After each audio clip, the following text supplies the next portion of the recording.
big rooter for CNN, but that tells you a lot, doesn't it? I mean, how do you guys think you are doing in that arena of like, this is a terribly divided country. We're not only politicized, a lot of people just hate the other side. And CNN, in my view, should be the place where both sides can watch. How do you think you're doing with it? CNN is the place where both sides can watch. And I think, my show is evidence of that. We have lawmakers on from both parties. We'll have Elizabeth Warren on one night. We'll have Ted Cruz on another night. I think lawmakers from both parties should take questions, and you should push both. Once again, Bill Maher has done it. CNN's self-described voice of reason, Kaitlan Collins, entered the lion's den and was utterly decimated. Maher didn't just criticize her political prejudice and wokeness, he dismantled it piece by piece, leaving her frantically trying to come up with an answer. It was funny, nasty, and, to be honest, long overdue. This is a master lesson, so if you thought N was done exposing media hypocrisy, think again. This short video is where it all started. On the freeze in federal funding, who advised the president on the legality of telling government agencies that they don't have to spend money that was already appropriated by Congress? Well, as the OMB memo states, this is certainly within the confines of the law. So White House counsel's office believes that this is within the president's power to do it. The left's fury over Karoline Leavitt has reached a breaking point for Bill Maher. The attacks have occurred since she was appointed White House press secretary. As seen in the video above, their entire strategy, from the Perspectives panel to the frontman Jim Oster and Kaitlan Collins of the press corps, is to corner her with pointed questions and hope she fails. Kaitlan questioned Trump's decision to fire some prosecutors, even though it was completely within his power.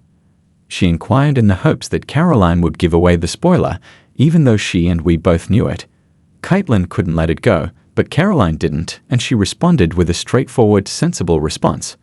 She doubled down, determined to set up the trap, and that's when it all fell apart. So they disagree with lawmakers who say that they don't have the power to freeze this funding. Again, I would point you to the language in the memo that clearly states this is within the law. And on what happened on Friday night, the administration fired several inspectors general without giving Congress the 30-day legally required notification that they were being fired. I think only 2 were left at DHS and the DOJ. And then yesterday we saw several prosecutors, I believe 12, fired from the Justice Department who worked on the investigations into the president. As you know, they are career prosecutors, therefore they are afforded civil service protections. How is the administration deciding which laws to follow and which ones to ignore? So it is the belief of this White House and the White House counsel's office that the president was within his executive authority to do that. He is the executive of the executive branch, and therefore he has the power to fire anyone within the executive branch that he wishes to. There's also a case that went before the Supreme Court in 2020, Scala Law LLC versus the Customs, Bureau Protection. I would advise you to look at that case, and that's the legality that this White House was wrestling. You can understand why Bill Maher would be upset. He couldn't stand the hypocrisy from the left, so he tore into the left like a raging bull. But before we get to that, here's Kaitlan Collins continuing with her typical playbook rapid-fire statements, loaded with questions, and that smug gotcha-tone classic move, confuse, corner, and conquer. Karoline Leavitt saw it coming a mile away because, underneath all the word salad, Kaitlan's entire case comes down to one thing. Leavitt didn't just answer, she smashed it. This is where it gets amusing. The story was legal. It is legal. It is called presidential authority, and Trump used it. As if legal facts were more significant than emotions, Kaitlan talked endlessly about conventions, ethics, and the wider picture, never knowing when to stop.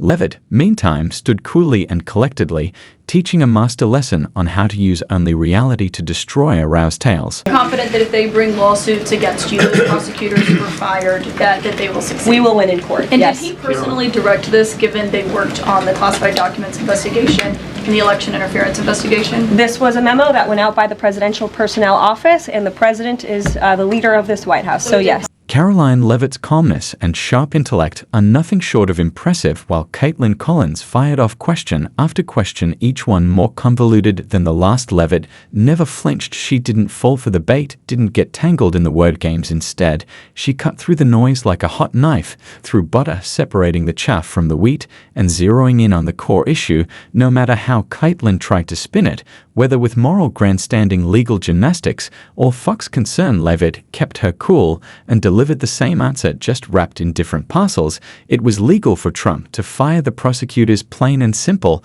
But here's the interesting part. Levitt didn't just answer the questions, she exposed the game. Kaitlan wasn't after clarity, she was fishing for a sound bite, and Levitt, sharp as ever, made sure the only sound bite worth airing was the truth. It was a masterclass in handling media bias with grace, wit, and unwavering confidence. But Maher had had it up to his neck. He felt that the young White House press secretary was being unfairly targeted, so he had to step in first. He gave Kaitlan a taste of her own medicine by setting a trap for her. I'm a big rooter for CNN, but that tells you a lot, doesn't it? I mean, how do you guys think you are doing in that arena of like, this is a terribly divided country. We're only politicized. A lot of people just hate the other side. And CNN, in my view, should be the place where both sides can watch. How do you think you're doing? CNN aims to establish itself as an impartial news outlet that just reports the facts. Despite the lack of motivation, the illusion is dispelled as soon as you contact the surface. The network is actually left-leaning, and not just somewhat. It's ingrained in the plots they promote, the people they invite, and of course, the questions they ask. They do more than simply cover the news. They edit, sift, and distort it to suit a particular plot. And tries to catch Kaitlan in the trap she set for Karoline Levitt, even though it seems like she knows this. Watch her now as she is caught in Maher's trap.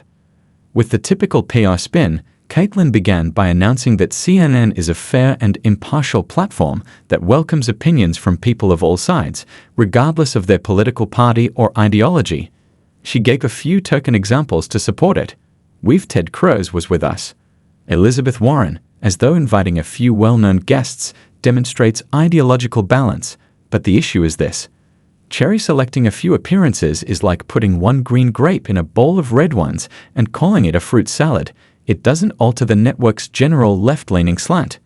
Indeed, Cruz receive 5 minutes of TV time, but these are typically interspersed with provocative questions, disparaging remarks, and a post-interview panel prepared to verify any information that doesn't support the story. Not only was Kaitlan's argument poor, but it was also funny because if CNN were really fair, she wouldn't have to mention infrequent conservative guests as if they were rare treasures. Kaitlan had just been crushed into smither by Bill Maher after falling into his trap. Conservative in America, and I'm watching CNN just for the straight middle of the road. That's what I hear for 15 minutes. It's great, and then Lonely Scott. It does look, I mean, and when you see the path, it does look like tokenism. It's kind of like the same as The View. It's like it's almost better to have nobody there, like MSNBC, than to have this. They were more focused on protecting their narrative than the swindle itself when Levitt exposed the game. Like a pack of hyenas, the awakened press were to back down until they got their pound of flesh, so they staged a comeback. It was a masterclass in how to turn media prejudice into self-inflicted damage.